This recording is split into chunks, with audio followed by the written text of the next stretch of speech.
Check this out, guys. I'm at a Michelin star udon place in Tokyo. I didn't think it would be Michelin star, but check this out. It comes with a radish, lemon, and I think there's a radish. Yep, it's radish. Check this out here. Very thin broth. The noodles are really tender, and it's full of the broth is full of flavor, like a benito flavor. Okay, check this out here. This is the meat one, like benito flakes. See if the broth is the same. Oh wow, it's a clear broth. It's actually really good.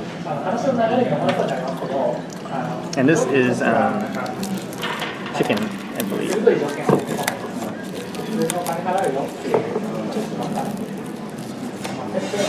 Oh, it's actually really good.